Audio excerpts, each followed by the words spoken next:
dan juga selamat siang untuk Bu Pinta. Iya, siang. Izinkan kami berdua untuk berpresentasi pada kesempatan kali ini yang akan membahas terkait tentang pengembangan tes instrumen dan penyusunan konstruk, kisi-kisi, dan juga penulisan butir soal. Baik, singkatnya langsung saja kita masuk kepada pokok bahasan yang akan kita bahas pada pembahasan kali ini. Yang pertama akan dibahas terkait pengembangan tes instrumen tes dan penyusunan konstruk yang akan dibahas oleh Bu Roselin. Padanya disampaikan. Iya, terima kasih Pak Wildan. Selamat siang Bu Pinta dan teman-teman. Sekarang saya ingin menjelaskan tentang pengembangan instrumen tes dan penyusunan konstruk.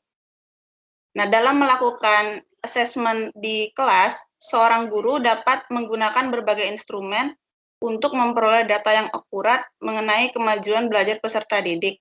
Secara garis besar, instrumen dapat dibagi menjadi dua, yaitu tes dan non-tes. Nah, di sini, tes adalah himpunan pertanyaan yang harus dijawab, pernyataan-pernyataan yang harus dipilih atau ditanggapi, atau tugas-tugas yang harus dilakukan oleh peserta tes dengan tujuan untuk mengukur suatu aspek tertentu dari peserta tes. Berdasarkan cara pembagiannya, tes dapat diklasifikasikan menjadi 5, yaitu berdasarkan tujuan penyelenggaraan, berdasarkan tahapan atau waktu penyelenggaraan, berdasarkan cara mengerjakannya, berdasarkan cara penyusunan, dan berdasarkan bentuk jawabannya.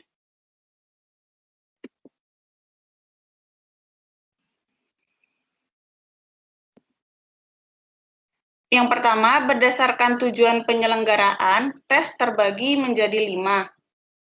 Ada tes seleksi, tes penempatan, tes hasil belajar, tes diagnostik, dan tes uji coba. Nah, tes seleksi adalah tes yang diselenggarakan untuk memilih peserta guna diikutsertakan dalam kegiatan yang menuntut kemampuan tertentu. Jadi, contohnya itu yang mungkin kita tahu seperti tes seleksi masuk perguruan tinggi. Lalu ada tes penempatan. Tes ini diselenggarakan menjelang dimulainya suatu program pengajaran dengan maksud untuk menempatkan seseorang pada kelompok yang sesuai dengan tingkat kemampuan yang dimiliki. Kalau contohnya mungkin kalau kita tahu kalau misalnya kita les bahasa Inggris kan di sebelum les itu kan ada placement testnya dulu ya, tes penempatan. Jadi apakah ya seperti itu. Nah, kemudian ada juga tes hasil belajar yang sudah kita tahu, yaitu tes yang memfokuskan pada hasil yang telah dicapai oleh suatu pengajaran. Selanjutnya ada tes diagnostik, yaitu tes yang dapat digunakan sebagai dasar penyelenggaraan pengajaran yang lebih sesuai dengan kemampuan siswa, termasuk kesulitan belajarnya. Jadi kalau tes diagnostik ini sengaja dirancang sebagai alat untuk menentukan kesulitan belajar siswa. Dari namanya aja diagnostik, jadi mendiagnosa, jadi untuk mengetahui kesulitan belajar siswa. Dan yang terakhir, tes uji coba, yaitu tes yang digunakan untuk memperoleh informasi apakah tes yang dikembangkan sudah bagus.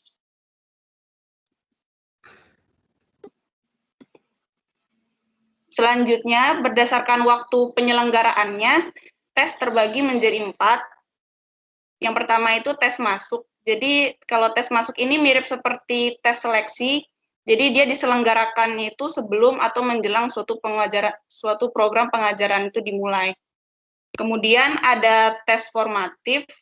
Nah, kalau tes formatif ini dilakukan saat program pengajaran sedang berlangsung. Tujuannya untuk memperoleh informasi tentang jalannya suatu pengajaran. Kalau di kelas, tes formatif ini dilakukan secara periodik. Jadi dia dilakukan setiap akhir pokok bahasan, seperti itu. Kemudian ada tes sumatif, yaitu tes yang diselenggarakan untuk mengetahui hasil pengajaran secara keseluruhan yang diberikan di akhir suatu pelajaran atau akhir semester. Jadi kalau tes sumatif itu berbeda dengan formatif. Kalau formatif kan tadi secara periodik. Kalau sumatif itu hanya di akhir nanti dan materinya pun langsung secara keseluruhan. Selanjutnya ada pretest post-test.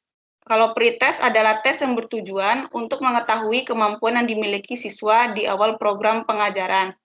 Sedangkan post-test adalah tes yang diselenggarakan di akhir program pengajaran. Di mana kalau kita menggunakan pretest post-test ini, kita bisa melihat kemajuan siswa. Kalau di penelitian biasa dikenal sebagai endgain, peningkatan gitu. Selanjutnya, berdasarkan cara mengerjakannya, tes terbagi menjadi 3. Yang pertama, tes tertulis, yaitu tes yang dikerjakan secara tertulis. Nah, kalau tes lisan, baik pertanyaan atau jawabannya itu bentuk lisan.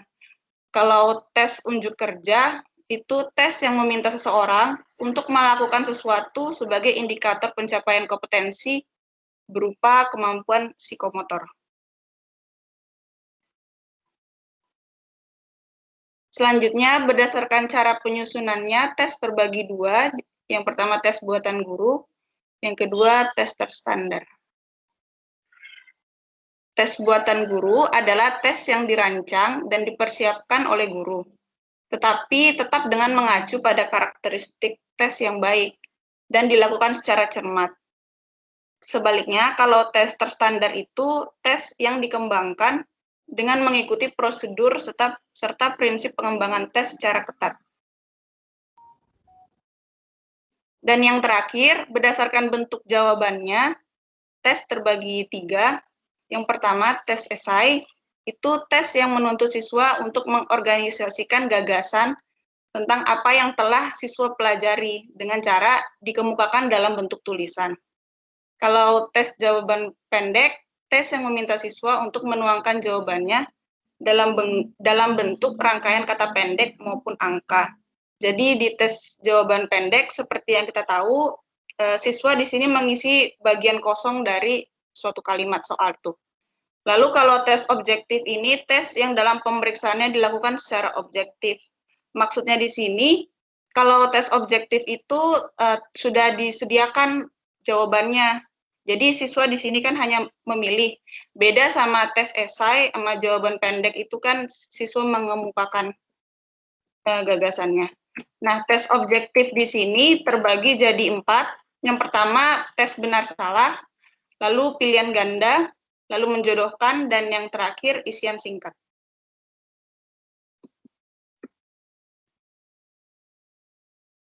Selanjutnya, pengembangan instrumen tes. Pengembangan instrumen merupakan kegiatan pengembangan konseptual teoretik yang disusun sesuai dengan konstruk, dengan tujuan untuk menghasilkan sebuah instrumen baku yang mengacu pada teknik yang sudah ditetapkan para pakar. Nah, pengembangan instrumen tentunya membutuhkan teori yang kuat untuk mendasari sebuah konstruk terhadap fenomena yang akan diukur, untuk membuat instrumen yang lebih baik dan relevan. Adapun pengertian konstruk adalah bangun pengertian dari suatu konsep yang dirumuskan peneliti. Konstruk ini terdiri dari konsep-konsep yang dapat diamati. Kemudian selanjutnya untuk keperluan penelitian nanti akan diukur menggunakan skala pengukuran. Nah, konstruk yang diukur dengan skala tertentu selanjutnya akan menjadi variabel. Sekarang saya akan menjelaskan prosedur pengembangan instrumen tes. Di sini ada dari menurut Purwanti dan Mas Duki di tahun 2008, terdapat 3 langkah pokok dalam menyusun tes. Yang pertama itu perencanaan tes, yang kedua menulis butir soal, dan nanti yang terakhir ada melakukan pengukuran dengan tes. Yang pertama, dalam merencanakan tes, ada beberapa kegiatan yang harus dilakukan oleh seorang guru. Yang pertama, tentukan cakupan materi yang akan diukur. Nah, di sini penting mengingat belajar itu kan proses yang kompleks.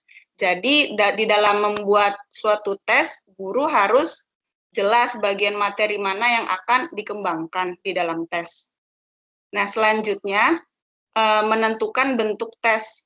Nah, di sini pemilihan bentuk tes dapat dilakukan dengan tepat apabila didasarkan pada tujuan dari pembuatan instrumen tes, kemudian berapa jumlah peserta yang mengikuti tes, lalu waktu yang tersedia, bagaimana indikatornya.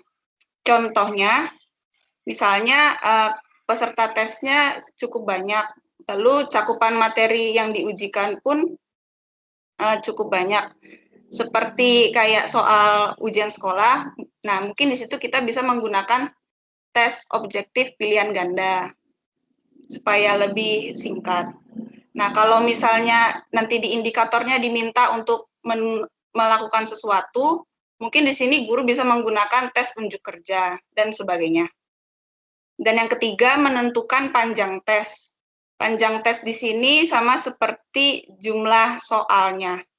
Jadi tentunya seorang guru harus memperhatikan berapa lama waktu yang tersedia untuk mengerjakan tes, kemudian untuk soal uraian, bagaimana bobot soal untuk setiap soal yang disusun.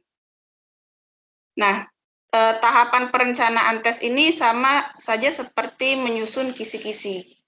Nah, setelah selesai melakukan perencanaan tes, kemudian guru menulis butir pertanyaan soal. Nah, di sini ada 4 kegiatan yang dilakukan. Yang pertama, menulis draft soal. Di sini tentunya guru harus mengacu pada kisi-kisi yang telah dibuat oleh guru. Dan guru harus mencermati apakah pertanyaan atau butir soal yang dibuat itu mudah dipahami oleh peserta tesnya, dalam hal ini siswa. Lalu ya seperti tadi, apakah sudah sesuai dengan indikatornya, lalu mengecek apakah kunci jawaban yang dibuat pun sudah benar. Nah, setelah membuat draft soal, kemudian dilakukan pemantapan validitas isi. Jadi menyesuaikan antara butir pertanyaan yang dibuat dengan materinya, materi yang ingin diujikan. Kalau di sini kita bisa melakukannya dengan mendiskusikan dengan sesama pendidik, dengan rekan kerja kita, seperti itu. Nah, untuk melihat apakah soal yang kita buat itu telah sesuai dengan ranah yang ingin kita ukur. Nah, setelah melakukan validitas isi, kemudian kita melakukan uji coba. Uji coba ini untuk menganalisis item, lalu memperkirakan waktu, kemudian apakah petunjuk pengisian yang kita buat sudah jelas, dipahami siswa, dan sebagainya. Dan yang terakhir, revisi soal. Di sini revisi soal jika diperlukan, jadi sesuai kebutuhannya. Misalnya seperti mengeliminasi butir-butir soal yang ternyata diketahui kurang bagus, atau mungkin memperjelas petunjuk pengerjaan soal, dan sebagainya. Selanjutnya, melakukan pengukuran dengan tes. Setelah butir tesnya itu sudah jadi, tentunya seorang guru harus menjaga objektivitas pelaksanaan tes tersebut, mulai dari pengawasannya dan juga menjaga kerahasiaan soalnya. Kemudian dalam memberikan skor pada tes pun, guru harus memastikan bahwa kunci jawaban yang dibuat pun sudah benar, begitu pula dengan pedoman skornya. Dan nantinya yang terakhir, melakukan analisis hasil dari tes.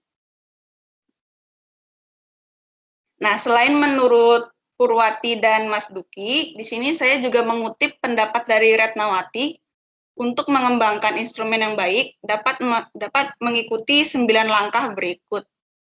Yang pertama, di sini menentukan tujuan penyusunan instrumen. Hal ini jadi penting karena untuk membentuk instrumen tes yang untuk mengukur hasil belajar siswa atau mengukur instrumen tes yang ingin melihat kesulitan siswa, itu bisa jadi berbeda. Yang kedua, mencari teori yang relevan atau cakupan materi. Seperti tadi, di mana cakupan materi itu bisa kita lihat nanti dari kompetensi dasar. Nantinya untuk pembentukan kisi-kisi bisa dibahas lebih lanjut di pembahasan selanjutnya. Yang ketiga, menyusun indikator butir instrumen soal. Kemudian setelah setelah kisi-kisi terbentuk, barulah nanti guru menyusun butir instrumen. dengan sama seperti tadi, tetap memperhatikan kisi-kisinya, lalu bentuk tes apa yang akan digunakan, dan bagaimana pedoman skor yang digunakan. Kemudian, melakukan validasi isi, seperti yang tadi, lalu revisi berdasarkan masukan validator apabila ada yang dirasa kurang, lalu melakukan uji coba kepada responden yang bersesuaian, kemudian melakukan analisis, bisa reliabilitas, tingkat kesukaran, dan daya pembeda, dan yang terakhir, merakit instrumen. Selanjutnya, terdapat beberapa kriteria yang dapat dipakai untuk menyusun butir tes yang berkualitas. Yang pertama, tes yang baik itu harus valid, jadi mampu mengukur apa yang seharusnya diukur. Kemudian relevan, jadi seperti valid juga, jadi mampu mengukur kemampuan belajar apa yang sesuai dengan kemampuan yang ditetapkan di indikator.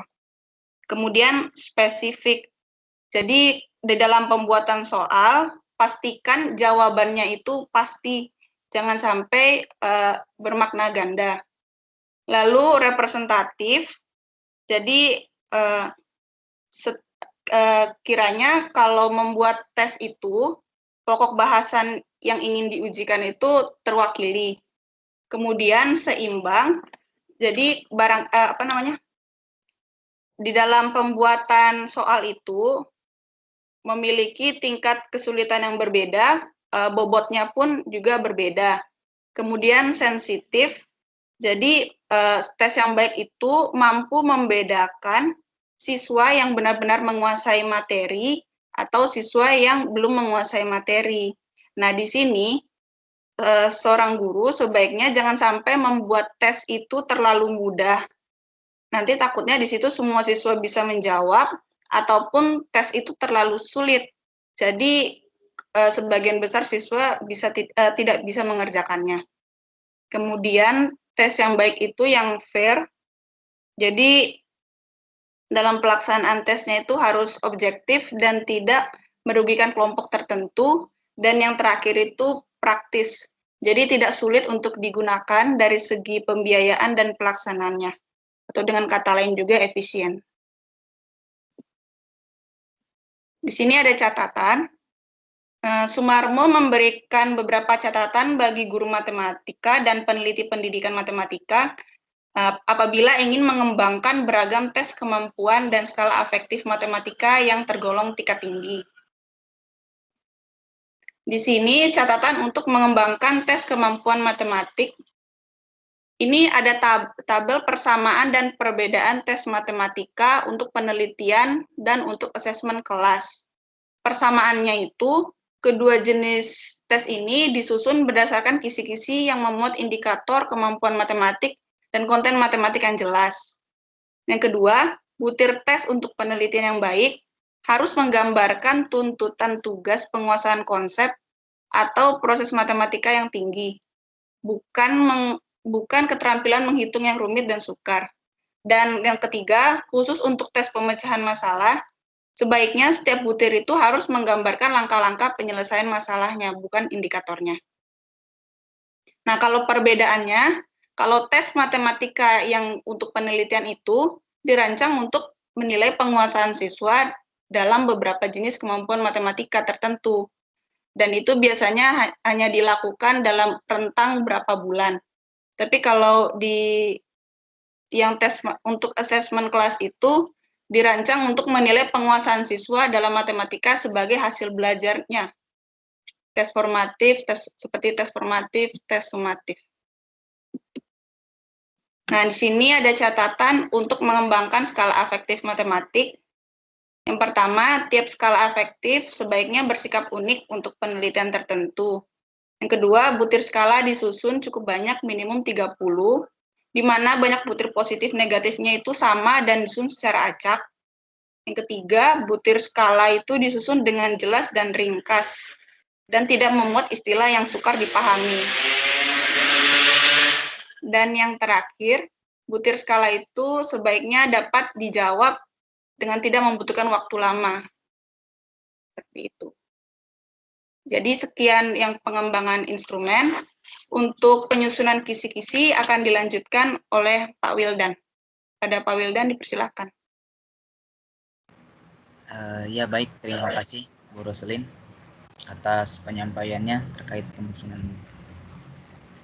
tes. Sekarang kita masuk kepada penyusunan kisi-kisi. Sebelum kita masuk ke penyusunannya, kita ketahui dulu pengertian dari kisi-kisi. Pengertian dari kisi-kisi itu merupakan suatu format yang berupa matriks yang memuat pedoman untuk menulis soal, untuk merakit soal menjadi suatu tes. Nah, jadi selain pengertiannya, kita harus tahu fungsi dari kisi-kisinya juga. Itu merupakan pedoman dalam penulisan soal dan atau dalam melakukan perakitan tes. Jadi pada segi dengan adanya kisi-kisi tersebut itu nanti dapat dihasilkan soal yang sama. Jadi dari segi kedalaman maupun dalam segi cakupan materi. Ya, begitu. Next. Syarat dalam melakukan kisi-kisi yang baik. Nah, di sini ada syarat-syaratnya, yaitu yang pertama, harus mewakili isi kurikulum atau kemampuan yang akan diujikan.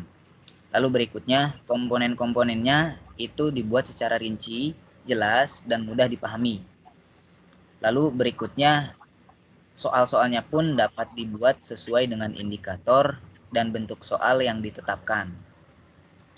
Tuh, nah di sana terkait ada komponen-komponennya itu ada nanti yang matriksnya itu berisi kompetensi dasar, materi, indikator, dan yang sebagainya nanti akan dibahas next.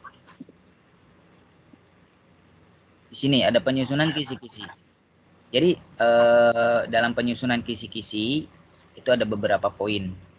Jadi dilihat dari jenis perilaku yang dapat diukur. Isinya seperti kognitif, afektif, dan psikomotor.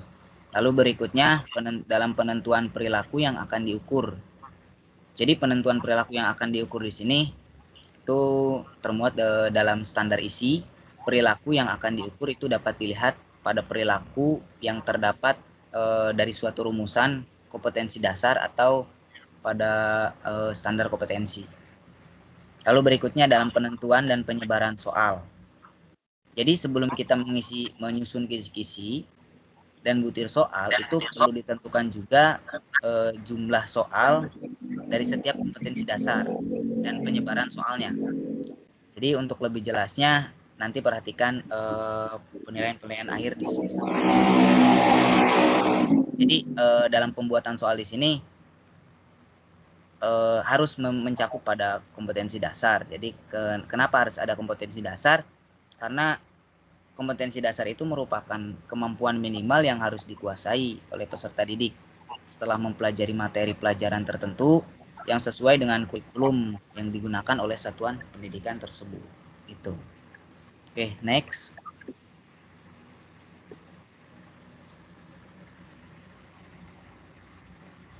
Nah, dari hal tersebut kita dapatkan komponen kisi-kisi. Dari komponen kisi-kisi itu terdapat ada kelompok identitas dan juga nanti ada kelompok matriks. Kelompok identitas biasanya disusun di atas tabel. Jadi mencakup jenjang pendidikan, lalu mencakup program atau jurusan, mencakup mata pelajaran, tahun pelajaran, kurikulum yang diacu, dan juga mencakup jumlah soal.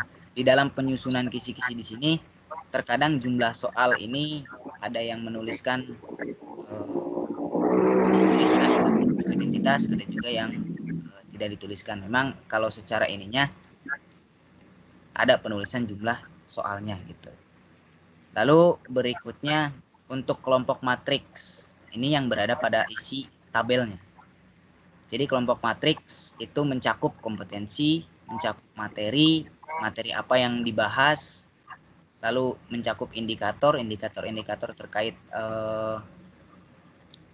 kemampuan yang akan diukur gitu. Lalu level kognitifnya apakah termasuk level 1, level 2, level 3, atau C1, C2, dan C3 dan seterusnya.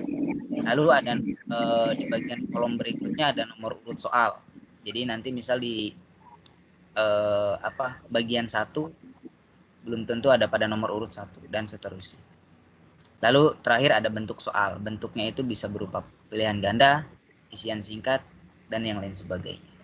Tuh, itu yang termasuk dari komponen-komponen kisi-kisi. Next.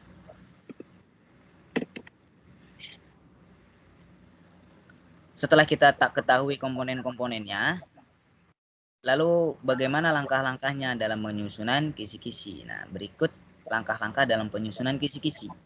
Jadi yang pertama, itu kita pilih dulu kompetensi dasar yang akan disusun dalam bentuk soal dari kurikulum yang berlaku. Lalu yang berikutnya, memilih materi yang esensial yang terdapat pada kompetensi dasar. Tuh, terus menentukan level kognitif yang sesuai dengan tuntutan kompetensi dalam kompetensi dasar. Dan yang terakhir, kita rumuskan indikator sesuai dengan level kognitif dan bentuk soalnya. Gitu. Nah, jadi dari kompetensi dasar tersebut nanti diidentifikasi berupa materi-materi yang akan diujikan dan dirumuskan indikator soalnya. Nah, gitu. Jadi dalam pembuatan soal nanti pendidik itu memilih materi yang esensial. Tuh. Oke, next. Nah, jadi dalam pemilihan kriteria materi yang esensial tadi yang disampaikan itu ada terdapat 4 aspek. Yang pertama itu urgensi. Urgensi itu apa? Urgensi itu merupakan materi yang penting yang harus dikuasai oleh siswa. Jadi secara teoritisnya itu materinya yang akan diujikan itu mutlak harus dikuasai oleh peserta didik. Tuh. Yang kedua, ada kontinuitas. Kontinuitas itu merupakan materi yang berkesinambungan yang terdapat pada semua jenjang kelas. Artinya, materi yang dipilihnya itu merupakan materi lanjutan atau pendalaman materi dari yang sebelumnya pernah dipelajari dan jenjang yang sama maupun antar jenjang. Berikutnya ada relevansi. Kriteria berikutnya relevansi itu merupakan materi yang sering diperlukan untuk mempelajari mata pelajaran yang lain. Apa maksudnya? Jadi dalam hal tersebut materi yang dipilih itu sangat diperlukan untuk mempelajari atau memahami dalam bidang lain. Tuh. Dan yang terakhir kriterianya merupakan bentuk dari keterpakaian. Jadi keterpakaian di sini merupakan materi yang memiliki nilai terapan dalam kehidupan sehari-hari. Nah, materinya itu harus memiliki daya terap dan nilai guna yang tinggi dalam kehidupan yang sehari-hari. Tuh. Itu kriteria-kriteria pemilihan materi yang esensial. Next. Nah, ini bentuk contoh format dari soal format kisi-kisi. Jadi tadi di bagian atasnya itu ada bagian identitas. Nah, identitasnya itu kan tadi meliputi jenjang pendidikan, program, terus mata pelajaran, tahun pelajaran, kurikulum, dan juga jumlah soal. Dan di bawahnya bagian matriks yang itu berisi kompetensi dasar, kelas, materi, level kognitif, indikator soal, nomor soal, dan juga bentuk soal. Tuh. Jadi ada catatannya. Jadi format kisi-kisi di sini itu dapat disesuaikan dengan tujuan tesnya. Ya, jadi seperti itu terkait penyusunan kisi-kisi. Oke, next, Bu. Berikutnya sekarang kita masuk kepada penyusunan butir soal. Kita telah ketahui penyusunan dari kisi-kisi sudah kita ketahui. Sekarang kita perhatikan dalam penyusunan butir soal. Next. Jadi dalam penulisan butir soal, tes prestasi belajar itu misalnya ya ulangan harian, tes formatif, sumatif, dan ujian nasional. Penulis soal itu perlu memiliki pengetahuan tentang penjabaran kompetensi dasar yang menjadi indikator soal. Tuh. Nah, indikator soal di sini itu dibuat untuk melihat pencapaian kompetensi dasar yang dituntut dalam kurikulum. Nah, itu pentingnya dari penulisan butir soal. Oke, next. Kita berbicara indikator soal. Indikator soal itu merupakan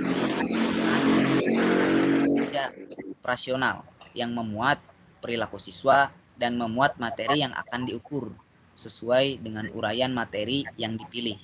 Tuh, pentingnya indikator soal karena nanti penjabaran dari sebuah materi dari kompetensi dasar ke materi, lalu kita penyusunan indikator soalnya. Tuh.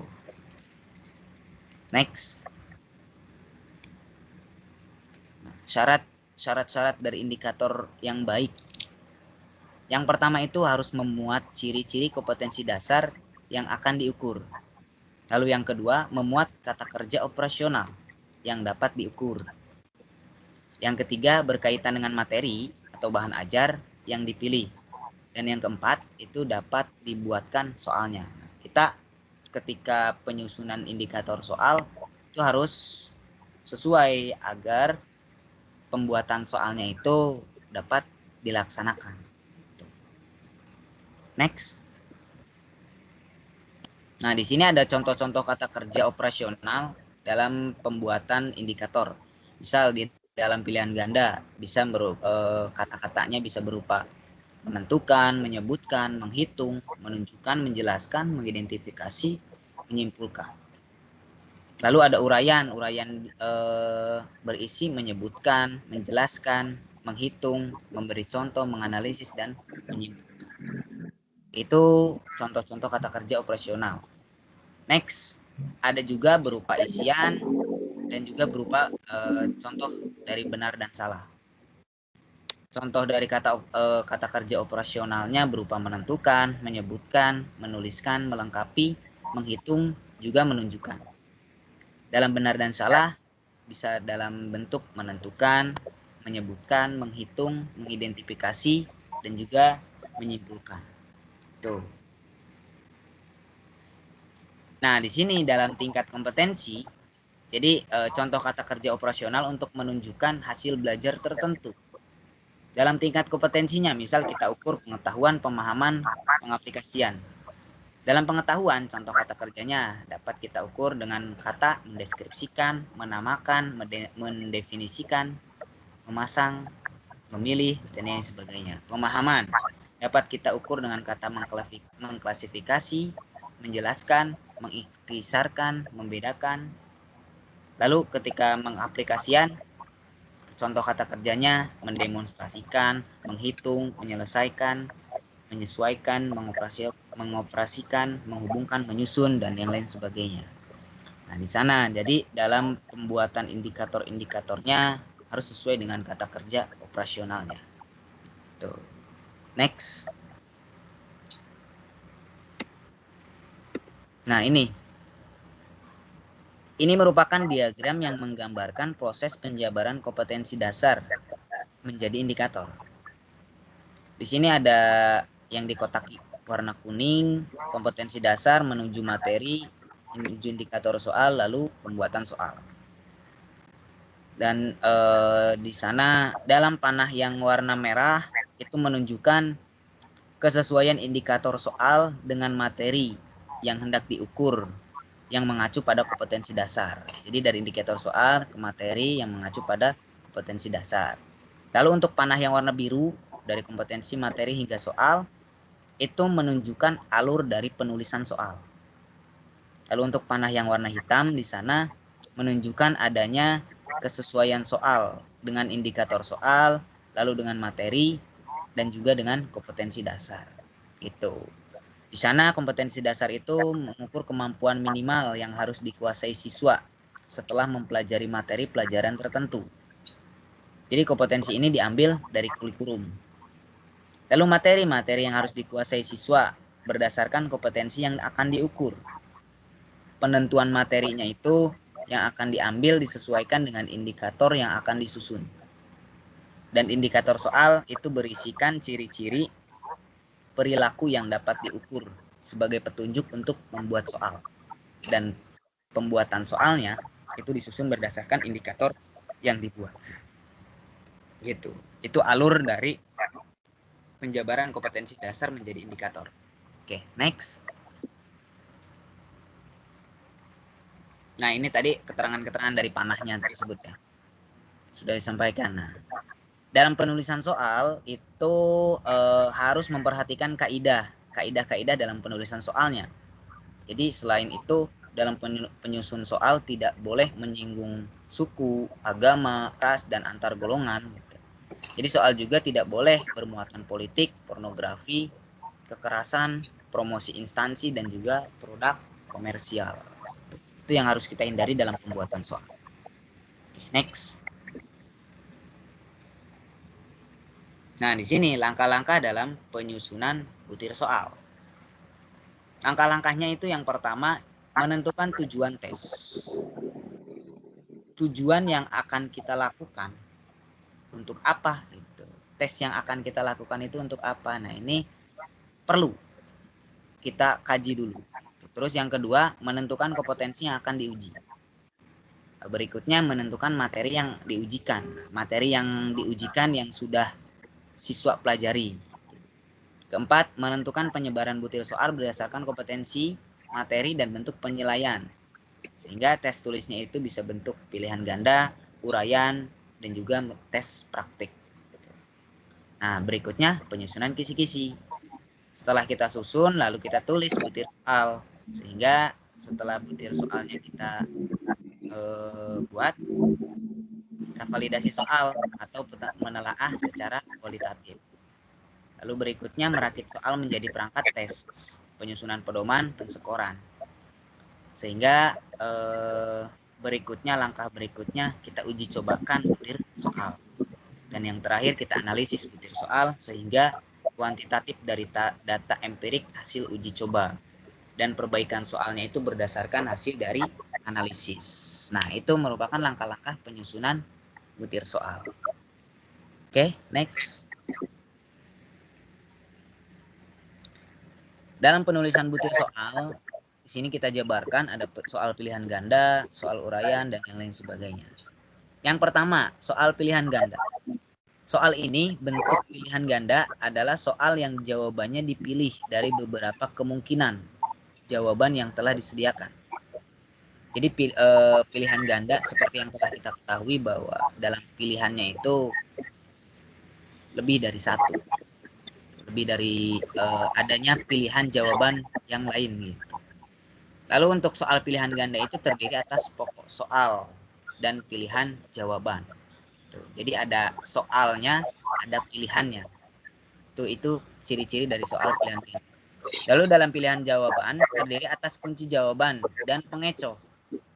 Jadi dalam soal pilihan ganda itu ada jawaban yang jawabannya benar dan ada yang sebagai pengecoh untuk mengukur bahwa siswa itu paham terkait soal tersebut. Lalu berikutnya kunci jawabannya adalah jawaban yang benar atau paling benar. Jadi ketika siswa salah memilih, ya berarti otomatis dia salah. Dan ketika pilihannya jawabannya tepat, ya berarti siswa itu benar dalam menjawab soal tersebut. Lalu pengecohnya itu merupakan jawaban yang tidak benar, namun memungkinkan seseorang terkecoh untuk memilih apabila tidak menguasai materi pelajaran dengan baik. Jadi pengecohnya itu ya pengecoh yang sedikit mirip tapi bukan jawaban yang sebenarnya. Itu dalam soal pilihan ganda. Oke, berikutnya.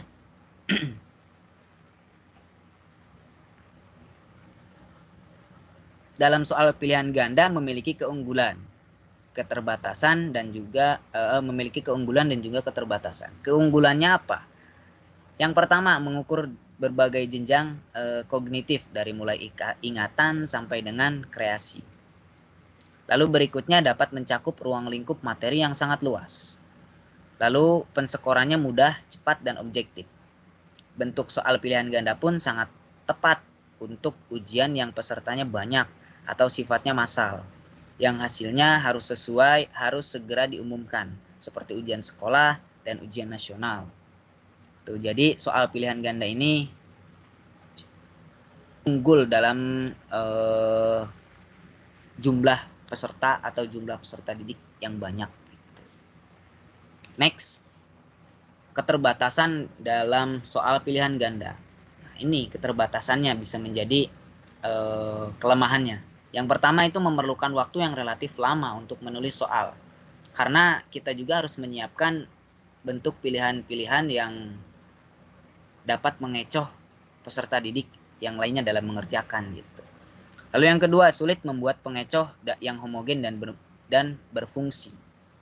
Jadi ya memang keterbatasannya itu kita agak sedikit kesulitan membuat pengecoh yang homogen, artinya sejenis dalam jawaban yang sebenarnya gitu.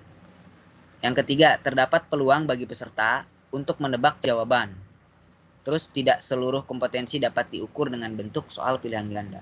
Jadi nggak semuanya bentuk kompetensi yang dapat diukur dengan bentuk pilihan ganda. Itu yang menjadi keterbatasan soal pilihan ganda. Oke, next. Lalu adapun kaidah penulisan soal pilihan ganda. Jadi kaidah-kaidahnya itu yang pertama harus sesuai dengan indikator. Jadi ini mencakup materi ya. Materinya harus sesuai dengan indikator, terus pertanyaan harus diberikan batasan jawaban. Berikutnya harus sesuai dengan tujuan, sesuai dengan jenjang, jenis sekolah yang atau tingkat kelas, pengecoh harus berfungsi, lalu mempunyai jawaban yang benar, dan pertanyaan sesuai dengan jawaban, lalu sesuai dengan kompetensi, urgensi, relevansi, kontinuitas, dan keterpakaian sehari-hari. Nah, jadi dalam penulisan soal tes pilihan ganda yang mencakup materi itu harus berdasarkan ini.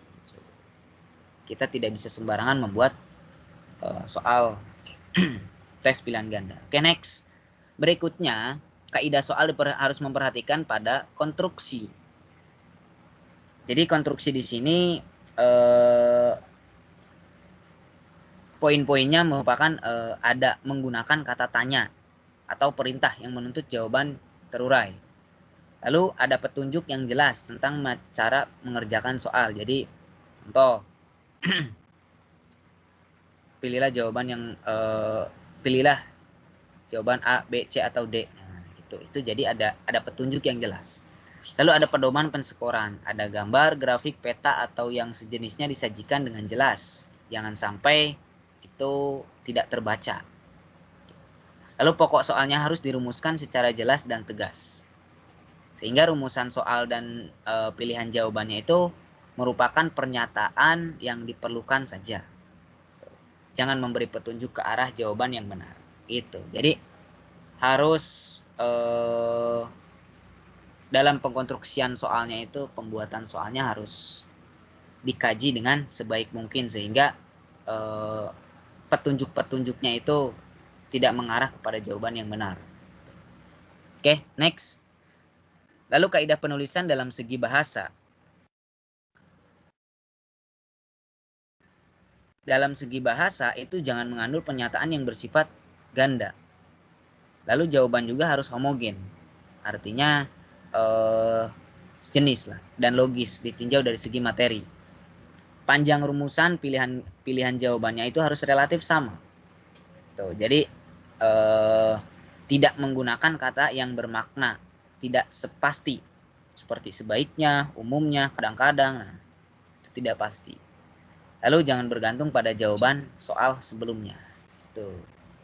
Itu terkait kaidah penulisan soal tes pilihan ganda. Oke, next. Nah, kalimatnya juga, kalimat soalnya harus komunikatif. Yang menuntut siswa itu tertarik dan juga memudahkan dalam menjawab. Lalu berikutnya, menggunakan bahasa yang baik. Harus baku bahasanya. Tidak menimbulkan penafsiran ganda. Menggunakan bahasa yang berlaku setempat. Mengandung kata atau ungkapan yang menyinggung perasaan peserta didik. Nah, di sini terus bahasa yang digunakan harus komunikatif. Jawabannya itu jangan mengulang kata yang bukan merupakan satu kesatuan pengertian.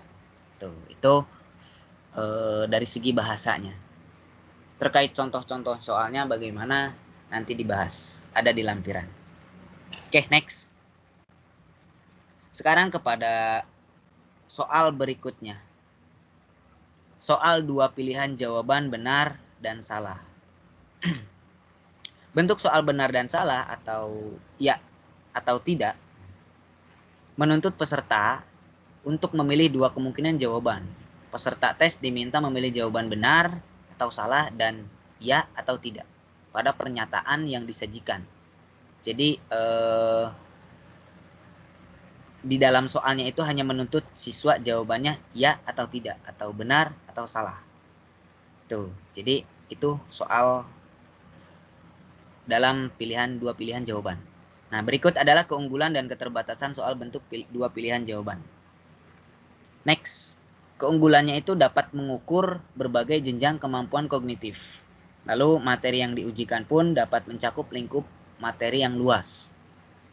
Sehingga jawaban peserta didik dapat diskor dengan mudah, cepat, dan objektif. Itu merupakan keunggulannya. Adapun keterbatasannya, next. Probabilitas menebak dengan benar dan salahnya itu setengah-setengah, artinya 50%. Kemungkinan jawaban siswa tepat itu 50%. Dan kemungkinan jawaban siswa tidak tepat itu 50% juga. Karena pilihan jawabannya hanya dua, benar atau salah, dan juga iya atau tidak. Lalu bentuk soal ini tidak dapat digunakan untuk menanyakan suatu konsep secara utuh. Karena peserta tes hanya dituntut menjawab benar atau salah dan iya atau tidak. Nah, itu yang menjadi keterbatasan soal ini. Next. Adapun kaidah penulisan soal tes dua pilihan jawaban, dari segi materi, konsep pada soal harus benar dan mutakhir atau perkembangan terbaru, serta tidak multitafsir. Kalau multitafsir nanti kebingungan juga untuk menjawab dia benar atau salah. Lalu soal harus sesuai dengan indikator pada kisi-kisi penulisan yang telah disusun. Dan soal juga harus logis ditinjau dari segi materi. Itu kaidah dalam segi materi. Next, dari segi konstruksinya, soal itu harus dirumuskan secara jelas dan tegas. Soal juga merupakan pernyataan yang berkaitan dengan materi yang diukur. Jangan sampai menyimpang pada materi-materi yang lain. Soal tidak memberi petunjuk ke arah jawaban yang benar maupun yang salah. Soal pun tidak mengandung pernyataan yang bersifat negatif ganda. Dan gambar, grafik, tabel, diagram, dan sejenisnya itu terdapat pada soal harus jelas dan berfungsi. Itu dari segi konstruksi. Dari segi bahasa, next. Dari segi bahasanya itu setiap soal harus menggunakan bahasa yang sesuai dengan kaidah bahasa Indonesia, artinya baku. Soal-soal itu harus menggunakan bahasa yang komunikatif dan juga tidak menggunakan bahasa yang berlaku setempat, terutama jika soal akan digunakan untuk daerah atau tingkat nasional. Jadi lebih kepada bahasa Indonesia yang baku. Itu dari segi bahasa. Oke, berikutnya dalam soal menjodohkan. Bentuk soal menjodohkan di sini mengukur kemampuan peserta dalam mencocokkan, menyesuaikan, dan menghubungkan antara kedua pernyataan yang disediakan. Soal ini terdiri atas dua lajur. Lajur pertama atau yang biasanya ada di sebelah kiri itu berupa pokok soal, dan lajur kedua atau di sebelah kanannya itu berupa respon atau jawabannya. Nah, keunggulan dari soal menjodohkan juga memiliki keunggulan dan keterbatasannya. Next, keunggulannya pun dalam soal menjodohkan itu relatif lebih mudah dalam perumusan butir soal. Ringkas dan efektif dilihat dari segi rumusan butir soal dan pilihan jawaban. Lalu penskoran dapat dilakukan dengan mudah, cepat, dan objektif karena hanya diukur ketika dia salah menjodohkan, ya berarti dia salah jawabannya. Itu. Keterbatasannya cenderung mengukur kemampuan mengingat sehingga kurang tepat digunakan untuk mengukur kemampuan kognitif yang lebih tinggi. Kemampuan menebak dengan benar relatif tinggi karena jumlah pernyataan soal di sebelah kiri dan pernyataan jawaban di sebelah kanan itu tidak banyak berbeda. Karena terkadang kalau contoh di sebelah kiri atau di soalnya itu ada 5, kadang dikasih pilihan jawaban di sebelah kanannya itu ada 6. Jadi kemungkinan menebaknya itu tinggi. Tuh, jadi terus berikutnya tidak semua materi atau konsep dapat dilakukan dalam bentuk soal menjodohkan. Itu yang menjadi keterbatasannya. Gitu. Next. Adapun kaidah penulisan soal tes menjodohkannya itu soal harus sesuai dengan indikator. Lalu soal harus logis dan homogen ditinjau dari segi materi. Dan rumusan pokok soal dan jawaban harus merupakan pernyataan yang berkaitan dengan materi yang diukur. Biasa, jangan sampai menyeleweng ke materi-materi yang lainnya. Itu dari segi materi. Dari segi konstruksi. Segi konstruksi itu yang pertama, pokok soalnya harus dirumuskan secara jelas. Harus jelas, karena nanti dalam menjodohkannya, dalam memilih jawabannya nanti anak tidak terlalu kerepotan dalam memahaminya. Gitu. Yang kedua, pokok soalnya tidak memberi petunjuk ke arah jawaban. Lalu gambar grafik, tabel, diagram dibuat secara jelas dan berfungsi. Setiap butir soalnya pun dalam satu paket yang sama itu tidak boleh berisi informasi yang bisa mempengaruhi peserta didik dalam menjawab butir soal yang lain. Gitu. Terus jumlah jawaban lebih banyak dari pokok soal. Contoh kayak tadi, soalnya ada 5, jawabannya ada 6. Agar memberikan kecohan sedikit kepada peserta didik. Lalu pokok soal dan jawaban disusun secara sistematis dan kronologis. Pokok soal dan jawaban disusun secara homogen dan paralel. Lalu soalnya itu merupakan pernyataan yang berkaitan dengan materi yang diukur. Sehingga soal tidak memberi petunjuk ke arah jawaban yang benar maupun yang salah. Dan kalimat pada pokok soalnya itu relatif panjang daripada jawaban. Itu dalam segi konstruksi. Dilihat dalam segi bahasa seperti apa. Setiap soal itu harus menggunakan bahasa yang sesuai dengan kaidah bahasa Indonesia. Harus baku. Soalnya itu harus menggunakan bahasa yang komunikatif dan tidak menggunakan bahasa yang berlaku setempat karena ditakutkan untuk digunakan dalam tingkat daerah lain atau nasional. Itu dari segi bahasa. Berikutnya, soal isian jawaban singkat. Soal isian jawaban singkat. Itu merupakan soal yang menuntut peserta tes untuk memberikan jawaban secara singkat, berupa kata, frasa, angka, atau simbol.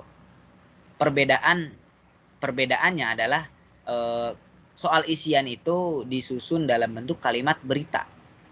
Sehingga sementara soal jawaban singkat itu disusun dalam bentuk pertanyaan. Jadi ada perbedaan sedikit dalam bentuk soalnya terkait soal isian dan juga soal jawaban singkat. Gitu. Lalu adapun keunggulan dan keterbatasannya bisa dilihat next. Keunggulannya itu mencakup ruang lingkup yang materi yang banyak. Tuh, karena materi isian dan jawaban singkat ini bisa mencakup beberapa materi yang sangat banyak. Lalu dapat diskor dengan mudah, cepat, dan objektif. Itu keunggulannya. Keterbatasannya itu cenderung mengukur kemampuan mengingat. Karena dalam mengisi jawaban singkat itu pengetahuan akan dituntut sangat kepada peserta didik. Tuh.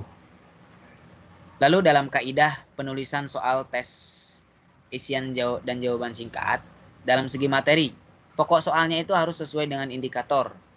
Dan pokok soalnya harus logis ditinjau dari segi materi. Dan hanya ada satu kunci jawaban yang benar. Jadi tes isian singkat ini, ya jika isinya kata tersebut, yaitu. Hanya satu kata kunci. Itu dari segi materi. Dari segi konstruksi, soal jawaban singkat menggunakan kalimat tanya. Jawaban singkat ya. Untuk soal isian itu menggunakan kalimat pernyataan. Itu bedanya. Pokok soalnya itu merupakan pernyataan atau pertanyaan yang berkaitan dengan materi. Pokok soal tidak memberi petunjuk ke arah jawaban. Pokok soalnya itu tidak mengandung pernyataan yang bersifat negatif. Gambar grafik dan yang lain sebagainya harus jelas dan berfungsi. Lalu setiap soal dalam satu paket tidak boleh berisi informasi yang mempengaruhi peserta didik dalam menjawab butir soal yang lain. Dan jawaban yang dituntut oleh soal harus singkat dan pasti, yaitu berupa kata, frase, angka, simbol, tempat, maupun waktu. Itu dari segi konstruksi. Dari segi bahasa. Segi bahasa memang hampir semuanya sama, itu harus menggunakan bahasa Indonesia yang baik dan benar, artinya baku. Setiap soal harus menggunakan bahasa komunikatif dan tidak menggunakan bahasa berlaku di setempat. Gitu. Oke, next. Itu dari soal isian dan jawaban singkat. Sekarang soal uraian. Ini soal yang terakhir mungkin ya. Soal uraian di sini soal yang jawabannya menuntut peserta didik untuk mengingat dan mengorganisasikan gagasan-gagasan atau hal yang telah dipelajari dengan cara mengemukakan atau mengekspresikan gagasan tersebut dalam bentuk uraian tertulis. Tuh. Next. Keunggulan soalnya. Jadi dalam soal ini dapat mengukur kemampuan menyajikan jawaban terurai secara bebas. Jadi explore anak tuh bebas. Yang penting mengacu pada yang dituju gitu. Lalu mengorganisasikan pikiran, mengemukakan pendapat, dan mengekspresikan gagasan-gagasan dengan menggunakan kata-kata atau kalimat sendiri. Itu keunggulannya. Lalu keterbatasannya itu jumlah materi atau pokok bahasan relatif terbatas. Waktu untuk memeriksa jawaban yang lama gitu, karena penilaiannya itu banyak yang harus kita ukur. Penskoran relatif subjektif. Tingkat reliabilitasnya relatif lebih rendah karena sangat tergantung kepada penskoran tes. Tuh. Nah, dari segi materi, kaidah yang perlu diperhatikan dalam penulisan soal tes uraian. Pertama, soal harus sesuai dengan indikator, pokok soal harus logis, lalu batasan pertanyaan dan jawaban yang diharapkan harus jelas. Itu dari segi materi. Kalau konstruksinya, pokok soal harus dirumuskan secara jelas dan tegas. Rumusan pokok soal harus merupakan pernyataan yang berkaitan dengan materi yang diukur. Lalu, pokok soal tidak memberi petunjuk ke arah jawaban. Stimulus berupa gambar itu harus jelas dan berfungsi. Rumusan kalimat soal atau pertanyaan harus menggunakan kata tanya atau perintah yang menuntut jawaban terurai. Itu dalam segi konstruksi. Kalau dalam segi bahasa, ya tentunya setiap soal harus menggunakan bahasa Indonesia yang baik dan benar. Setiap soal harus menggunakan bahasa yang komunikatif. Artinya soal menggunakan bahasa yang mudah dipahami. Tidak menggunakan bahasa yang berlaku setempat. Itu dari segi bahasa hampir sama seperti yang sebelum-sebelumnya. Next. Nah, kalau dalam soal uraian ini, itu ada pedoman penskorannya. Pedoman penskoran di sini merupakan panduan untuk atau petunjuk yang menjelaskan tentang batasan atau kata-kata kunci untuk melakukan penyokoran terhadap soal-soal bentuk uraian yang objektif. Kriteria-kriteria jawaban yang digunakan untuk melakukan penyokoran terhadap jawaban soal-soal uraian non-objektif. Yang objektif yang tadi, yang pilihan ganda, terus menjodohkan, benar salah, itu yang memiliki pilihan. Itu objektif. Oke, next.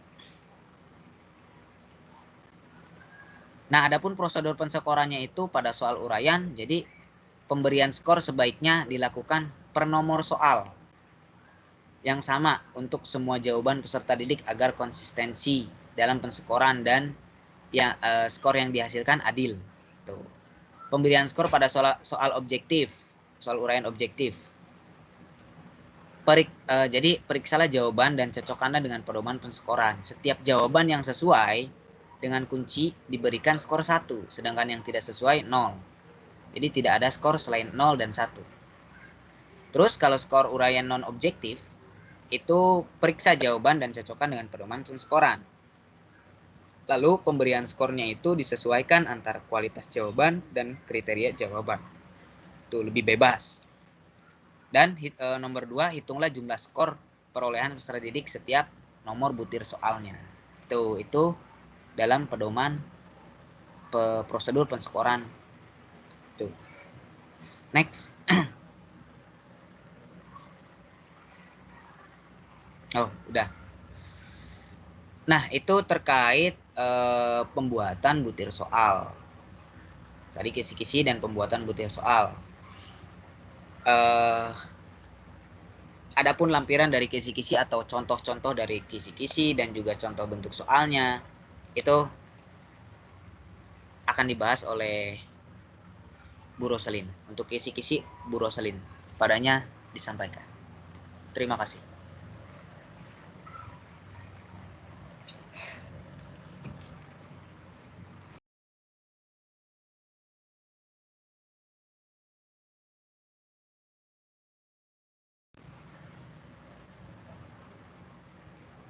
Ya, Bu Roselin, persilahkan. Ini udah masuk contoh ya? Oh, iya Bu, sudah Bu. Maaf tadi mic-nya mati. Ya, jadi ini contoh kisi-kisi soal ujian sekolah tahun pelajaran 2020-2021. Di sini untuk jenjangnya SMA, mata pelajarannya matematika wajib, kurikulum 2013, alokasi waktunya 120 menit, lalu jumlah soalnya nanti ada 35. Di sini bentuk tes yang akan digunakan itu pilihan ganda dan esai. Jadi seperti tadi yang sudah dipaparkan oleh Pak Wildan, yang di bagian atas ini kan yang untuk ininya apa namanya? Identitas. Ya, identitasnya. Ya. Nah, lalu ini ada tabel matriksnya. Di sini ada kolom nomor, lalu kompetensi dasarnya, lalu materinya. Materinya dilihat dari KD-nya juga. Kalau di sini KD-nya 3 contoh ya. KD 3.1 kan menginterpretasi persamaan dan ketidaksamaan nilai mutlak dari bentuk linear satu variabel. Lalu 4.1-nya juga menyelesaikan masalah yang berkaitan dengan persamaan dan ketidaksamaan nilai mutlak dari bentuk linear satu variabel. Nah, di sini kita tulis materinya itu nilai mutlak. Lalu jenjang kelasnya itu kelas 10, dan ini ada di semester 1. Nah, kemudian indikator soalnya itu dibuat dari kompetensi dasar. Jadi dari kompetensi dasar itu dibuat indikator soalnya untuk soal nomor 1, yaitu peserta didik dapat merumuskan penyelesaian pertidaksamaan nilai mutlak. Nah, di sini digunakan level kognitifnya itu L2. Kalau kita kan biasa mengenal level kognitifnya Bloom yang direvisi sama Anderson itu kan ada C1 sampai C6 yang mengingat, memahami, menerapkan sampai mengkreasi. Nah, di sini untuk kisi-kisi ini dia menggunakan level kognitif yang dikembangkan oleh Pusat Penelitian Pendidikan. Jadi dia ada L1, L2, L3. Kalau L1 itu sebenarnya sama seperti C1, C2. Jadi dia tentang pengetahuan dan pemahaman. Kalau di sini L2, dia itu seperti C3, jadi aplikasi. Dan kalau L3 itu dia seperti C4, C5, C6, jadi penalaran. Nah, kalau di contoh kisi-kisi ini, untuk soal nomor 1, dia menggunakan L2, dan bentuk soal yang dipilih itu soal PG. Sama seperti soal nomor 2 juga, kalau di soal nomor 2 masih dengan KD yang sama, namun indikator soalnya berbeda.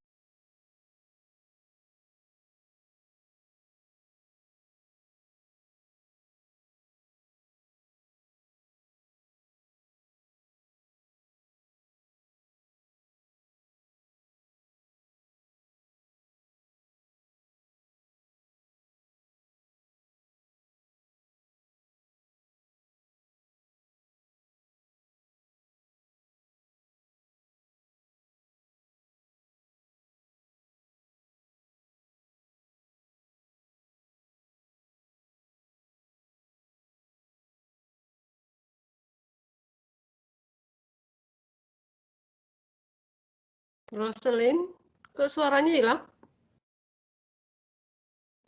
Baterainya mungkin sedang diisi, Bu. Oh, laptop Roselinnya mati katanya. Biar saya aja yang share ya. Masih berapa slide lagi? Enggak, ini tinggal contohnya aja sih, Bu.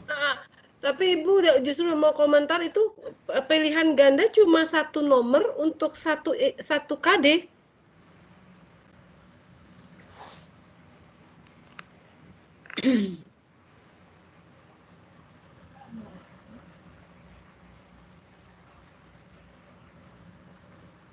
Kalau itu essay mungkin satu nomor untuk satu KD, tapi kalau pilihan ganda mana mungkin?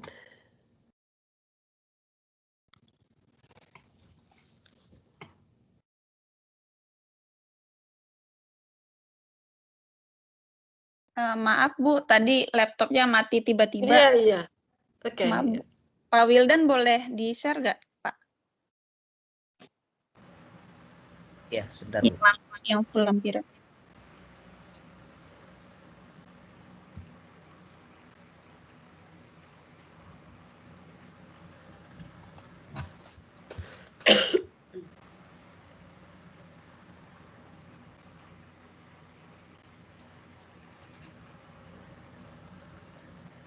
Sudah terlihat belum?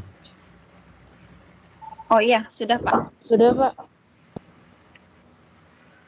Nah, ini selanjutnya, tadi kan sampai di soal nomor 2. Di soal nomor 2 itu, jadi dia masih menggunakan kompetensi dasar yang sama, di materi nilai mutlak juga, dia masih tetap menggunakan level kognitifnya itu L2, dan bentuk soalnya PG. Nah, beda di soal nomor 3. Di soal nomor 3 ini, di sini digunakan level kognitifnya itu L1. Dan materinya pun sudah beda ya. Di sini kan KD-nya juga udah berganti. Tadi 3.1, sekarang udah KD-nya 3.2. Dengan materinya itu persamaan dan pertidaksamaan rasional atau irasional. Nah, tolong ke bawah aja, jadi agak lebih cepat. Masih ada yang mau ditanya soalnya. Oke, nanti waktunya habis. Oke, ini kenapa Anda memberi contohnya seperti ini ya? Lebih suka Anda mencontohkannya KD-nya itu satu saja, tetapi bentuk soalnya itu yang Anda bisa berikan. Kalau yang seperti ini, kompetensi nomor 3.3, sistem persamaan linier. Kemudian apa mungkin itu KD 3.3 dan 4.3. Kemudian hanya ditanya oleh soal nomor 4. Satunya ini soalnya sebanyak apa? Ini ada soal nomor 34 ini. Itu maksudnya Bu, untuk soal nomor 4 itu kan menggunakan yang KD 3.3 sama KD 4.3. Nah, di soal nomor 34 juga menggunakan KD ini, cuman dia bentuk soalnya nanti uraian, Bu. Iya, ngerti. Ibu ngerti seperti itu. Tapi kemudian apakah iya untuk satu KD atau untuk 2 KD itu indikator soalnya satu, kemudian cukup ditanyakan oleh satu kali pilihan ganda? Ini real atau tidak sih sebenarnya? Ini real sih, Bu. Ini dipakai di sekolah. Nah, terus kemudian apa yang Anda bisa tanyakan untuk kompetensi dasar yang ada 2, 3.3 dan 4.3? Seperti apa sih soalnya? Soal nomor 4 itu seperti apa? Oh iya, sebentar.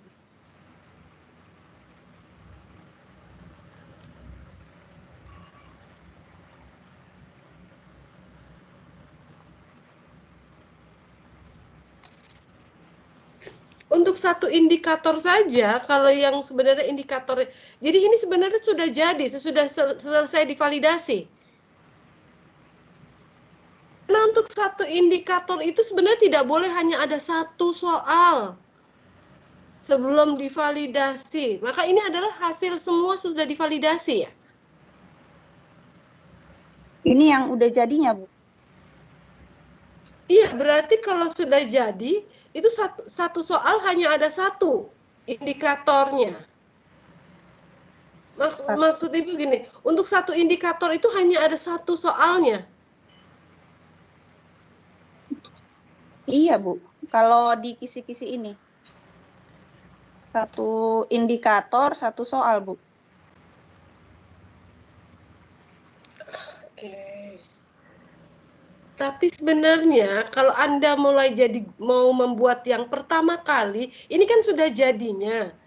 Kalau sebenarnya Ibu justru ingin dapat prosesnya pada saat Anda mengembangkan. Kan ini mengembangkan bukan sudah jadi. Pada saat mengembangkan itu justru sebenarnya setiap indikator itu tidak boleh hanya satu soalnya. Karena akan berguguran pada saat Anda memvalidasi.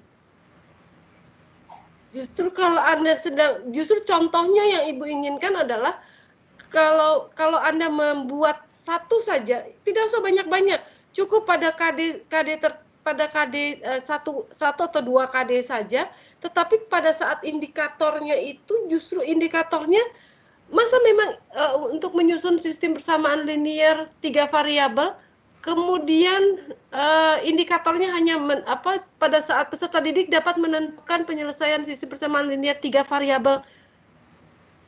Masa indikatornya hanya itu? Oh, mungkin karena ini soal ujian sekolah kali ya, Bu. Kalau yang untuk tes yang buat ujian yang satu bab, itu kan bisa dipecah-pecah, Bu. Nah, ini saya contoh kisi-kisinya kan yang ujian sekolah. Nah, iya, ujian sekolah yang Ibu mau adalah justru bukan yang ini. Ini tidak memberi pelajaran buat kita bagaimana membuat pengembangan instrumennya tidak terlihat. Ini mah udah jadi. Bahkan ini adalah bagian dari tampilan yang sudah selesai divalidasi. Ini tampilan yang sudah divalidasi dari hasil. Sebenarnya justru yang Anda harus tampilkan bagaimana mengembangkan dari awal sebuah KD terus turun menjadi, nah bagaimana mengembangkan KD menjadi indikator. Itu yang Ibu perlukan sebenarnya contohnya. Bukan contoh yang sudah jadi seperti ini. Dari semua yang Anda uraikan tadi itu, Ibu kan perlu contohnya itu Anda buat sendiri, jangan ambil sesuatu yang sudah Anda yang buat sendiri. Jadi kelompok ini masih harus punya tugas mengembangkan instrumennya dari kurikulum yang Anda ambil. Jadi Ibu misalnya cukup KD-nya naik ke atas, ini dari tampilan ini. Nah itu cukup saja yang nomor 1, kompetensi dasar 3.1, 4.1, tetapi bukan yang sudah jadi begini. Justru dari yang pilihan gandanya masih banyak, tapi kemudian sesudah divalidasi pada berguguran. Nah, itu yang lebih penting, bagaimana Anda membuat indikator soal. Kisi-kisinya mana? Ini nggak kelihatan kisi-kisinya. Kisi-kisi kan indikatornya nggak satu.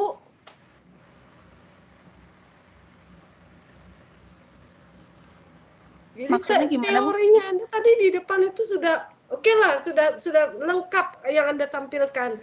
Tetapi begitu Anda mau memperlihatkan ini yang kemudian tidak sama sekali tepat. Ya, kelompok ini nanti untuk yang minggu depan ini harus diperbaiki. Jadi kalau ini sekarang Anda sudah kirim ke MCL, Ibu masih belum bisa terima tentang contohnya. Contohnya itu adalah Anda harus memperlihatkan bagaimana mengembangkan. Tolong judul Anda yang ke depan, di halaman pertamanya saja. Slide pertama saja.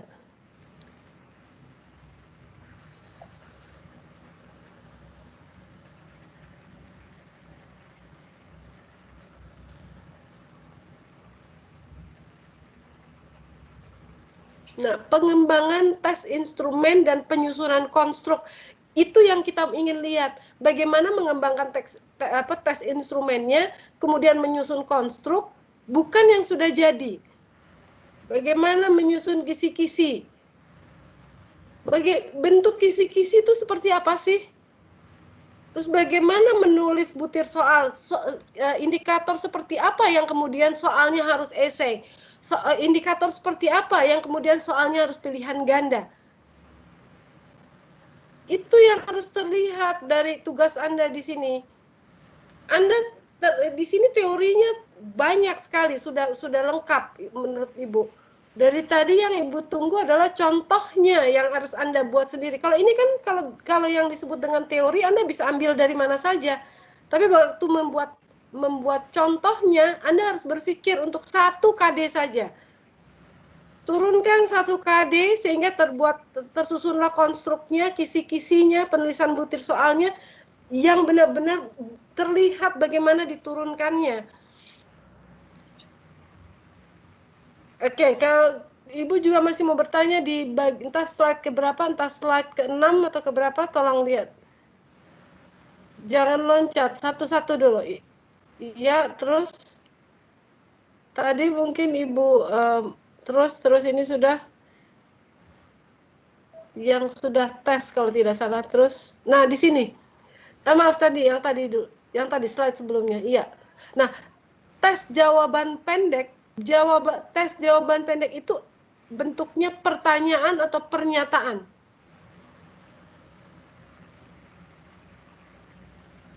Tadi Wildan yang cerita di sini. Tes jawaban pendek itu pernyataan atau pertanyaan?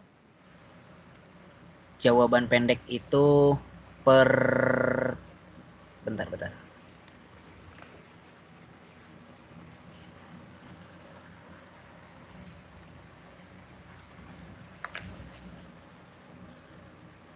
Pertanyaan kalau nggak salah. Tes jawaban pendek itu pertanyaan. Iya. Jadi sependek apa yang jadi ukuran pendek itu? Sehingga kalau isian singkat tadi sudah dinyatakan ada isian singkat adalah pernyataan. Tetapi kalau tes jawaban pendek, sependek apa yang disebut dengan tes jawaban pendek dan bagaimana yang esai?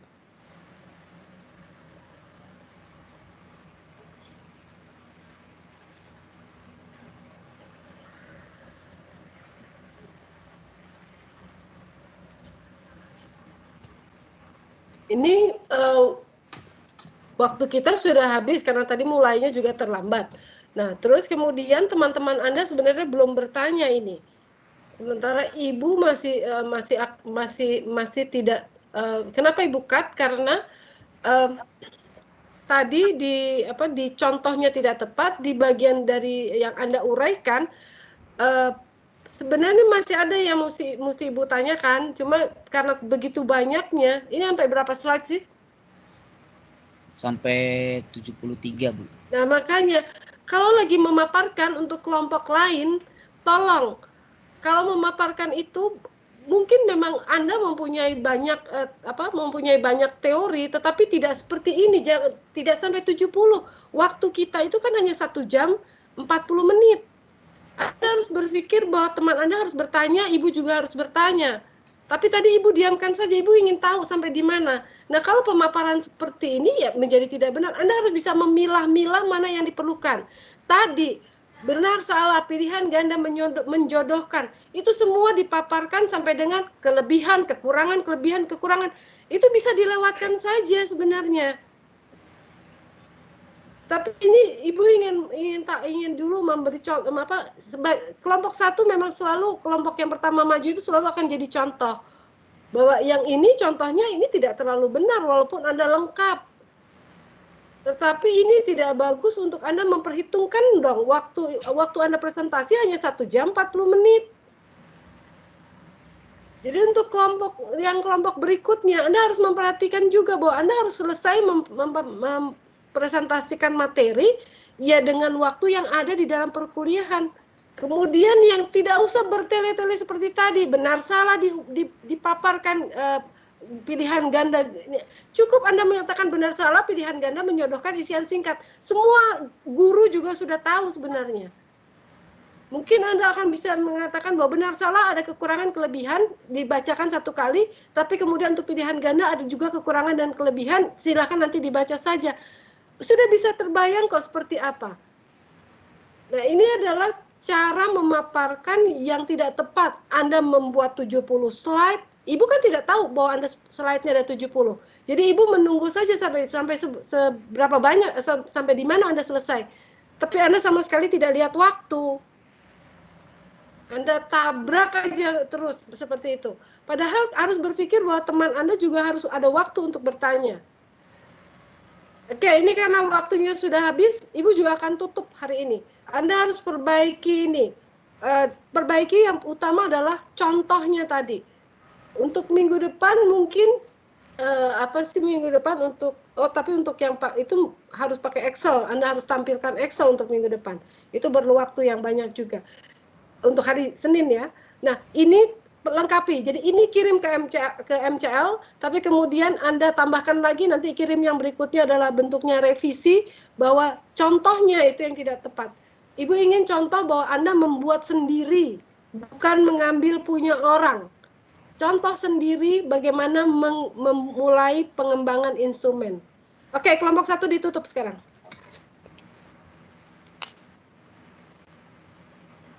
Iya, sekian presentasi dari kelompok kami. Kurang lebihnya mohon maaf. Terima kasih Bu Pinta atas masukannya. Terima kasih teman-teman. Ya, tolong diperbaiki ya kelompok 1. Oke, wassalamualaikum warahmatullahi wabarakatuh. Baik, terima kasih Bu. Waalaikumsalam warahmatullahi wabarakatuh. Waalaikumsalam. Terima kasih banyak.